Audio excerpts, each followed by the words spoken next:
नमस्कार मित्रांनो, मैदाने 3 आहेत आणि त्या 3 मैदानामध्ये कोणकोणते नंदी 1 तारखेला कोणत्या मैदानामध्ये पळताना दिसतील याच्याबद्दल एक चर्चा करूया.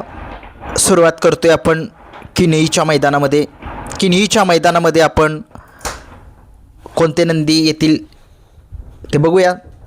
किन्हीकरांचा रायबा त्या मैदानामध्ये आपल्याला पळताना दिसेल.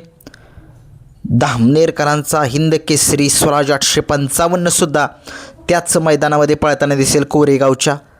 तसेच आपल्याला सातारा एक्सप्रेस बलमा हा सुद्धा आपल्याला पळताना दिसणार आहे किन्हीच्या मैदानामध्ये.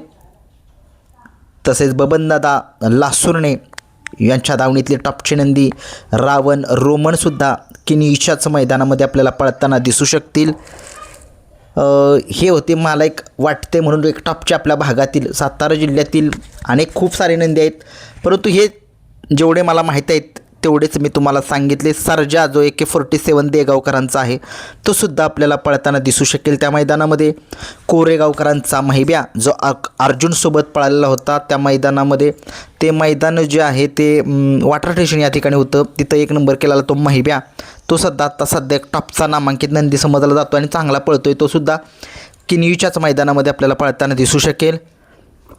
तसेच भवानी असतील, तसेच चिंचनेरकरांचा गाणाभाऊ हा सुद्धा आपल्याला पळताना दिसणार आहे त्या मैदानामध्ये. बघूया कशा पद्धतीनं त्याचं नियोजन होतं आहे. तो सुद्धा आपल्याला त्या मैदानामध्ये दिसतील. बाकीचे एवढे नंदी मला एवढे आपल्या भागातील टॉपचे नंदी एवढं काही माहीत नाही, परंतु जेवढे माहीत आहे तेवढे सांगितलं. तुम्ही सुद्धा कमेंट्स बॉक्समध्ये सांगू शकताल. आता वळूया तर रेटरे धरण या ठिकाणचं मैदान होतं, त्या मैदानामध्ये कोणते नंदी पळताना दिसतील. बकासूर आहे त्या मैदानामध्ये. जिथं बकासूर असतो ना त्या ठिकाणी गर्दी असतेच आणि सगळ्या महाराष्ट्राला माहीत आहे तो एक या बैलगाडा शर्यत क्षेत्रामधील एक खूप मोठं नाव आहे. बकासूर आहे म्हणूनच शर्यत बघतोय आम्ही सुद्धा. आमचे सुद्धा चॅनल जे आहेत ते बकासूरमुळेच चालत आहेत, नाहीतर काय अवघड आहे. बकासूर जोपर्यंत पळतोय तोपर्यंत आमचे चॅनल हे चालणारच आहेत, पण ज्या दिवशी बकासूर थांबेल पळायचा त्या दिवशी अवघड आहे. शेवटी बघूया. शेवटी बकासूर एक खूप मोठी व्यक्तीच म्हणतोय, खूप मोठं नाव या बैलगाडा शर्यत क्षेत्रामधील आहे. तो जोपर्यंत आहे तोपर्यंत बैलगाडा शर्यत क्षेत्रामध्ये लोक अजून वाढणारच आहेत.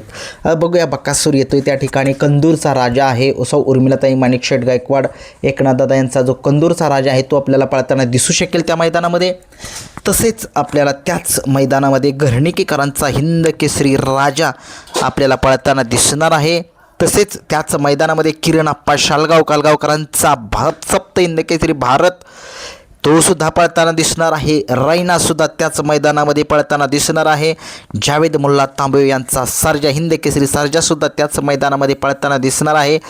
तसेच आपल्याला अच्युत ड्रायव्हर यांचा जो आहे घरचा एक नंदी आहे तो सुद्धा पळताना दिसेल त्या मैदानामध्ये.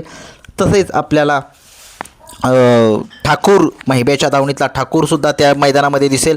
महिब्याबद्दल आपल्याकडं अपडेट जे आहे ते नाही आहे. महिब्याला पुन्हा एकदा तो त्रास होतो आहे, जो अगोदर जो त्रास होत होता तोच, परंतु काय लवकर मैदानामध्ये दिसावा महिब्या. बघूया काय होते काय नाही.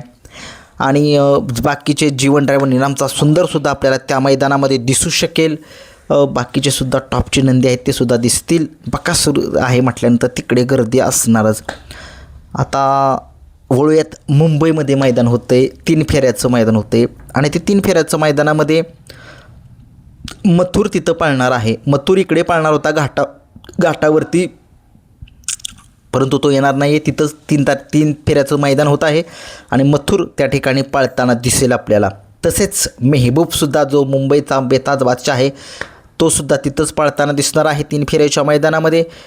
मिलिंद शेठ पाटील यांचा भुंगा आपल्याला पळताना दिसणार आहे त्याच मैदानामध्ये. मुंबईच्या भुंगा सैराटसुद्धा तिथेच पळताना दिसेल. मेहरबान शॉटगन मेहरबानसुद्धा त्याच मैदानामध्ये पळताना दिसणार आहे. पिस्टन 2211च्या दावणीतला सोन्या 2211सुद्धा तिथंच पळताना दिसणार आहे. आपल्याला सुंदर जो बॉस आहे तो आपल्याला रेटरे धरण या ठिकाणी दिसेल बरं का. माझ्याकडून कसं काय नाव राहिलं काय माहीत नाही, त्याच्याबद्दल दिलगिरी व्यक्त करेन. कॉकटेलसुद्धा दिसेल त्याच मैदानामध्ये. रेटरीकरांच्या विठ्ठलांची पूर्ण दावण जी आहे ती तिकडेच पळताना दिसेल आपल्याला, किंवा कोरेगावच्या मैदानामध्ये. बघूया काय होते काय नाही, अपडेट कशी येते. तसेच घोटचा सर्जा जो आहे तो सुद्धा आपल्याला मुंबईच्याच मैदानामध्ये पळताना दिसणार आहे आणि 3 फेऱ्याचा मैदानाचा बेताज बादशाह आहे तो सुद्धा. आणि बघूया कशा पद्धतीने त्याचा पळ आहे. हे होते माझे एक अंदाजित नाही, फिक्सच म्हणा तुम्ही की ते बैल त्या मैदानामध्ये पळताना दिसतील. कोणाला काय वाटते कमेंट्समध्ये सांगू शकताय. धन्यवाद.